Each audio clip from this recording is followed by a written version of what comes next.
Praise the lord. బైబిల్లోని బంగారు మాటలకి మిమ్మల్ని అందరినీ ప్రేమతో ఆహ్వానిస్తూ వాక్యం చదువుకొని ధ్యానించుకుందాం.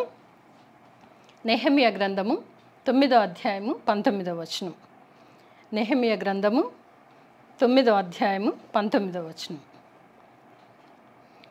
ఎడారిలో ఉండగా నీవు బహు విస్తారమైన కృప కలిగిన వాడవై వారిని విసర్జింపలేదు. మార్గము గుండా వారిని తోడుకొని పోవుటకు పగలు మేఘస్తంభమును, దారిలో వారికి వెలుగిచ్చుటకు రాత్రి అగ్నిస్తంభమును వారిపై నుండి వెళ్ళిపోక నిలిచెను. ఈరోజు బైబిల్లోని బంగారు మాట పగలు మేఘస్తంభము. పగలు మేఘస్తంభము అనే మాటని మనం తీసుకుంటున్నాము. ఇక్కడ మనం చూసినట్లయితే మరి భక్తుడు అనగా రాస్తూ ఏమని అంటున్నాడంటే, నీకు బహు విసుగు పుట్టించినను ఎడారిలో వారు ఉండగా నీవు బహు విస్తారమైన కృపకల వాడవై వారిని విసర్జింపలేదు, వారిని వదిలిపెట్టలేదు, వారిని తృణీకరించలేదు, వారిని విడిచిపెట్టలేదు. ఎవరు వారు అనంటే ఇశ్రాయేలు ప్రజలు ఐగుప్తు దేశం నుండి బానిస బ్రతుకు నుండి విముక్తి చెంది వారు అరణ్య యాత్ర చేయుచున్నటువంటి దినములను గుర్తు చేస్తూ వ్రాసినటువంటి మాటలు. ఏమని అంటున్నాడంటే, వారు ఎడారిలో ఉండగా, ఎడారి మార్గము అరణ్య మార్గములో ఉండగా నీవు బహు విస్తారమైన కృప కలిగిన వాడవై వారిని విసర్జింపలేదు. వారు నీకు విసుగు పుట్టించారయ్యా, కానీ నీవు వారిని విసర్జింపలేదు. విసర్జింపకుండా మార్గము గుండా వారిని తోడుకొని పోవుటకు పగలు మేఘస్తంభముగాను రాత్రి అగ్నిస్తంభముగాను వారి పోవు మార్గము గుండా నీవు వెళ్ళితివి అని మనకు వాక్యం సెలవిస్తుంది. అంటే ఈ రోజులలో కూడా మనం అనుకోవచ్చు పగలు మేఘస్తంభము రాత్రి అగ్నిస్తంభము అని అంటే ఏంటి అని కూడా మనకి అవి చూడలేదు కాబట్టి మన దృష్టికి అలాగే ఉండొచ్చు. కానీ ఈ రోజులలో మనం ప్రయాణం చేస్తున్నప్పుడు లేదా కొంత దూరం నడుస్తున్నప్పుడు భలే ఎండగా ఉంది అని అనుకుంటాము. కొద్దిసేపట్లలో మేఘం మనల్ని ఆవరిస్తుంటుంది. నిజంగానే మనము గొడుగు లేకపోయినా ఒక గొడుగులా వస్తుంది. వెంటనే దేవుని నమ్మిన బిడ్డలు, ఈ వాక్యం తెలిసిన బిడ్డలు అనుకుంటారు, అబ్బా నిజంగా దేవుడు మేఘమును పంపించి నాకు ఒక తన చేతి వల్ల కప్పినాడు, నాకు ఈ ఎండ నుండి విడుదల కలిగించాడు అని మనం అనుకుంటాం. చాలాసార్లు గుర్తు చేసుకుంటాం.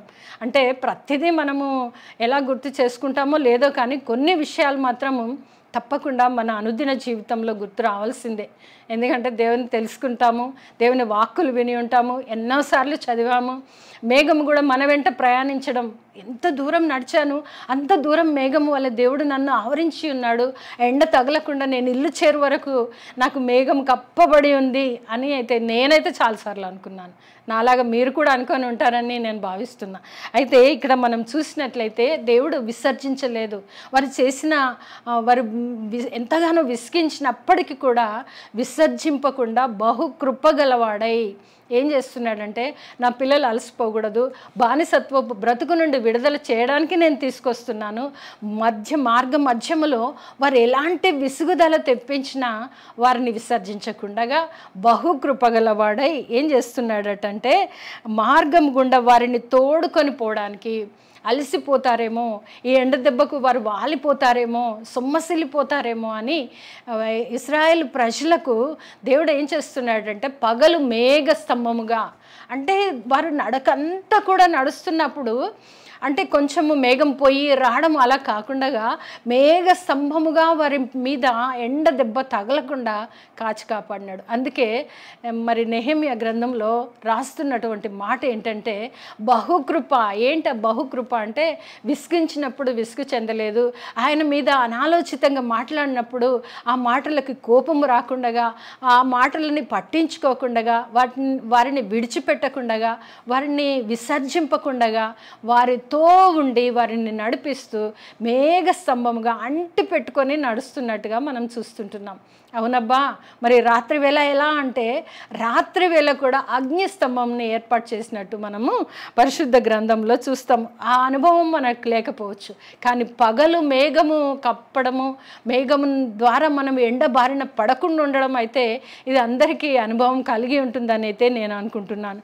కనుక ఇవన్నీ కూడా మనము ఎక్కడివి నెహెమియా మరల గుర్తు చేస్తున్నాడు అని అంటే మనం నిర్గమకాండంలో చూడాల్సిందే. మనం చూసినట్లయితే నిర్గమకాండంలో మరలా ఒకసారి చదువుకుందాము. నిర్గమకాండము 13వ అధ్యాయము 21వ వచనం చదువుదాము. నిర్గమకాండము 13వ అధ్యాయము 21వ వచనం. వారు పగలు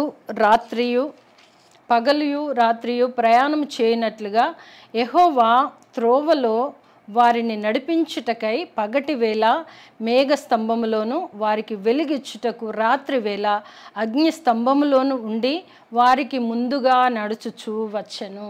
ఇది దేవుని కార్యం అండి.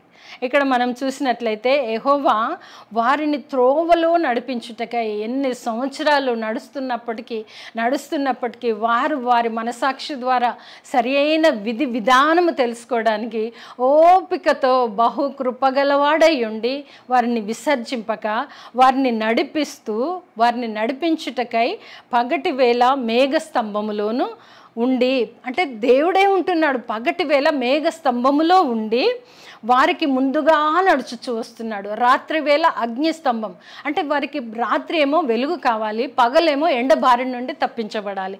ఈ రెండు కూడా ప్రభువు చేస్తున్నారు. ఎలా చేస్తున్నారు? తండ్రికి ఎంత ప్రేమ అనేది ఇక్కడే మనము చూడొచ్చు. పగటి వేళ మేఘస్తంభములోను వారికి వెలుగిచ్చుటకు రాత్రి వేళ అగ్ని స్తంభములోను ఉండి వారికి ముందుగా నడుచుచు వచ్చెను. ఆయన పగటి వేళ మేఘస్తంభమునైనను రాత్రి వేళ అగ్ని స్తంభమునైనను ప్రజల ఎదుట నుండి తొలగింపలేదు. అంటే 24 గంటలు పగలంతయు కూడా మేఘస్తంభములో దేవుడే ఉండి నడిపిస్తున్నాడు. రాత్రి వేళ వారికి వెలుగు కావాలి. చీకటిలో అంధకారములో నుండి బిడ్డలు బయటకు వచ్చారు. ఈ రాత్రికాల సమయమును దాటించడానికి రాత్రి వేళ అగ్ని స్తంభములో ఆయన ఉండి నడిపిస్తున్నాడు. అనగా పగలును రాత్రిని ఆయన ఉండకుండగా ఏది లేదు. ఆయన వారికి ముందుగా నడుస్తున్నాడు. పగలొచ్చిందా మేఘస్తంభములో ఉండి వారికి ముందుగా నడిచినట్లు చూస్తుంటున్నాము. రాత్రి వచ్చిందా అగ్ని స్తంభంలో ఉండి వెలిగించుచు వారికి వెలిగిస్తూ నడుస్తున్నట్టుగా మనం చూస్తుంటున్నాం. కనుక మన జీవితాలలో కూడా అనేక సార్లు ఇహలోకములో పగలు కూడా మనకు రాత్రి అంధకారమయమైన పరిస్థితులను ఎదుర్కోవచ్చు. ఆ సమయములో దేవుడు మనల్ని ఆదుకునేవాడు. ఎందుకంటే ఆయన బహు కృపగలవాడై ఉన్నాడు.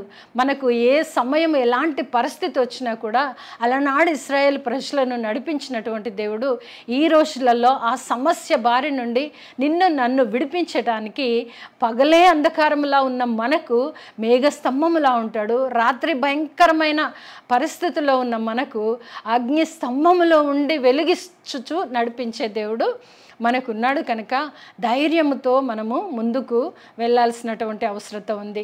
ఎందు గురించి అంటే మనం అవన్నీ చదువుకొని అవి మనకు పోల్చుకొని ఇహలోకములో మన జీవితాన్ని ప్రభువుకు ఇష్టమైన బిడ్డలుగా మనము నడిచేవారంగా ఉంటాము. కనుక దేవుడు వారిని విడిచిపెట్టలేదు. అంతేకాదు వారికి ముందుగా నడిచినట్లుగా కూడా మనము చూస్తుంటున్నాము. ముందుగా నడిచే దేవుడు మనము వెళ్ళి ఆపదలో పడకుండా ఉండడానికి మరి ముందుగా నడిచే దేవుడు. ఆయనను అనుసరించామా సరి అయిన మార్గంలో వెళ్తాం. లేనట్లయితే ఆపదలు అనేకములు కూడా సంభవించవచ్చు.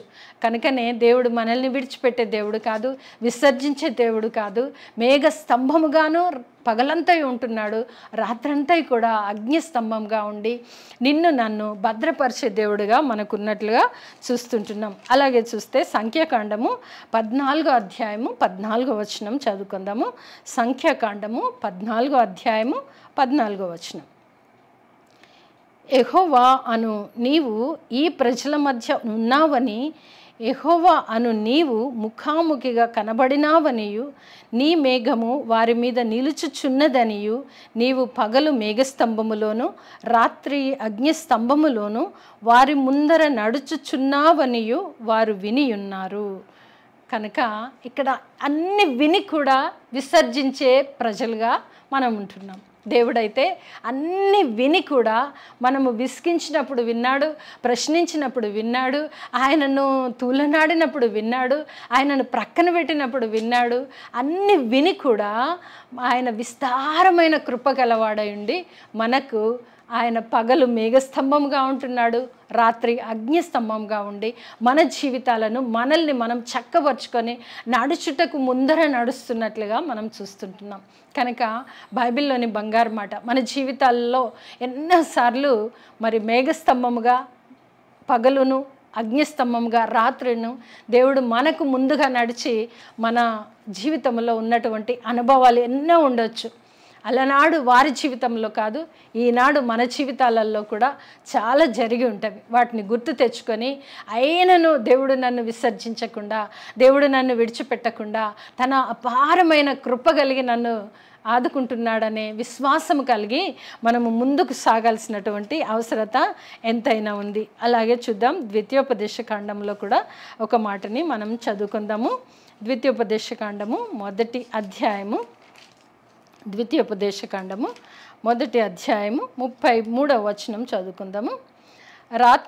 రాత్రి అగ్నిలోను పగలు మేఘములోను మీకు ముందర నడిచిన మీ దేవుడైన యెహోవా యందు మీరు విశ్వాసం ఉంచలేదు. అంటే ఈరోజు నీవు నేను తెలుసుకోవాల్సిన విషయం ఏంటంటే, ఇంత అపారమైన విస్తారమైన కృప చూపుతూ మనల్ని నడిపిస్తున్న దేవుని గురించి అన్ని విని కూడా మనం విశ్వాసం ఉంచని బిడ్డల్లాగా ఉన్నామా అని ఈరోజు పరీక్షించుకోవాలి. ఎందుకంటే బైబిల్లోని బంగారు మాట, మన దేవుడు మేఘస్తంభముగాను రాత్రి అగ్నిస్తంభంగా ఉండి మనకు ముందర నడుస్తూ మనకు మార్గం చక్కబరుస్తున్నాడు. అంత గొప్ప దేవుణ్ణి కలిగి ఉన్నాము. అయితే కూడా మనము ఆయన యందు విశ్వాసము లేని వారిలాగా ఉన్నామా? ఒకవేళ విశ్వాసం లేని బిడ్డలుగా మనం ఉన్నట్లయితే మనము మేల్కోవాల్సిన పరిస్థితి వాక్యం ద్వారా హెచ్చరించబడుతున్నాం. దేవుడు పగలు రాత్రి అని కాకుండా విరామము లేకుండా మన ముందర నడిపిస్తున్న దేవుడు, మన జీవితాలను చక్కపరుస్తున్న దేవుడు. ఆయనను విడిచామా మన పరిస్థితి ఆ అగాధములో నుండి, ఆ బానిసత్వపు బ్రతుకు నుండి విడిపించిన ఇశ్రాయేల్ ప్రజలు మరిచారు. ఈరోజు నీవు నేను మరవడానికి లేదు. ఎందుకంటే మన చేతిలోనే ఆయన వాక్యమై ఉన్న దేవుడు మనతో ఉన్నాడు, మనల్ని నడిపిస్తున్నాడు. కనుక వాక్యముపై విశ్వాసం ఉంచి మనము నడవాల్సినటువంటి అవసరత ఉంది. అందు గురించే వాక్యం ఇక్కడ మనకి ఏమని హెచ్చరిస్తుందంటే 1వ అధ్యాయము 33వ వచనం, రాత్రి అగ్నిలోను పగలు మేఘములోను మీకు ముందర నడిచిన మీ దేవుడైన యెహోవా యందు మీరు విశ్వాసం ఉంచలేదు. అలనాడు చెప్పారు. ఈరోజు మనము దేవుని యందు విశ్వాసం ఉంచినట్లయితే దేవుడు మనల్ని ఎలా అంటే పొగిడి, ఆయనే మనల్ని పొగిడి హక్కున చేర్చుకునే దేవుడు ఉన్నాడు. విశ్వాసం మాత్రం ఉంచాలి. ఏంటంటే పగలు మేఘస్తంభంగా నడిపించిన దేవా నీకు వందనములు, రాత్రి అగ్నిస్తంభంగా ఉండి నన్ను నడిపిస్తున్న దేవా నీకు వందనములు అని దేవుణ్ణి మనము స్తుతించి మొర్రపెట్టే బిడ్డలుగా ఉండాలని ఈ వాక్యాన్ని మరలా మనము ధ్యానిస్తుంటున్నాం. అలనాడు వారికి ఈరోజు మాకు కాదు అనుకోవడానికి లేదు. కానీ అనునిత్యము దేవుడు తన ఉచితమైన అపారమైన విస్తారమైన కృపను మనపై చూపుతున్నాడు. కనుక ఆ దేవుణ్ణి ప్రేమించి ఆయన యందు విశ్వసించి మనం ఏం చేయాలో రోమపత్రికలో చూద్దాం. రోమపత్రిక 13వ అధ్యాయము 12వ వచనం చదువుకుందాము. చివరి భాగం రోమపత్రిక 13వ అధ్యాయము 12వ వచనం, మనము అంధకార క్రియలను విసర్జించి తేజస్ సంబంధమైన యుద్ధోపకరణములను ధరించుకుందాము. ఇది అండి మనకు కావాల్సింది. ఈరోజు బైబిల్లోని బంగారు మాట, పగలు మేఘస్తంభము, రాత్రి అగ్నిస్తంభము, రెండు మనకు తోడుగా ఉంటే ఆ రెంటిలో దేవుడు మన ముందర నడిపిస్తున్నాడు. కనుక అంధకార సంబంధమైనవి మనము విసర్జించి ఏం చేయాలట, తేజస్ సంబంధమైన యుద్ధోపకరణములను ధరించుకుందాం. ఇది మనం చేయాలి. ఇదే మన విశ్వాసం. మేఘస్తంభముగా అగ్నిస్తంభముగా దేవుడు నిన్ను నన్ను నడిపిస్తున్న ఆ దేవుని యందు విశ్వాసం ఉంచి మనం ఏం చేయాలటంటే తేజస్ సంబంధమైన వెలుగు సంబంధమైన యుద్ధోపకరణములను ధరించుకొని ఈ లోకములో జ్యోతుల వలె వెలగాలన్నదే ప్రభు యొక్క ఆశ అయి ఉంటున్నది. కనుకనే మనము ధర్మశాస్త్రములో చూడడమే కాదు, నూతన నిబంధనలో కూడా ఇక్కడ చూస్తుంటున్నాము. విసర్జించాలి. అంధకార సంబంధమైనవన్నీ విసర్జించి తేజస్ సంబంధమైన యుద్ధోపకరణములను ధరించుకోవాలి. ఏంట తేజస్ సంబంధమైన యుద్ధోపకరణములు అంటే ఈ పరిశుద్ధ లేఖనంలోనే అన్నీ ఇమిడ్చబడి ఉన్నవి. కనుక అవన్నీ మనము ధరించుకొని మనము బైబిల్లోని బంగారు మాటగా తీసుకుంటున్న ఆ మాటను దేవుడు నాతో ఉంటున్నాడు, నిత్యము నన్ను నడిపించే దేవుడు నాకుండగా అంధకార సంబంధమైనవి విడిచిపెట్టి తేజస్ సంబంధమైన యుద్ధోపకరణములు ధరించుకొని ప్రభుకి ఇష్టమైన వారిగా జీవించుదుముగాక అని మనము తీర్మానం తీసుకొని ప్రభు కృపలో మనం ఎదుగుదుముగాక. ఆమేన్.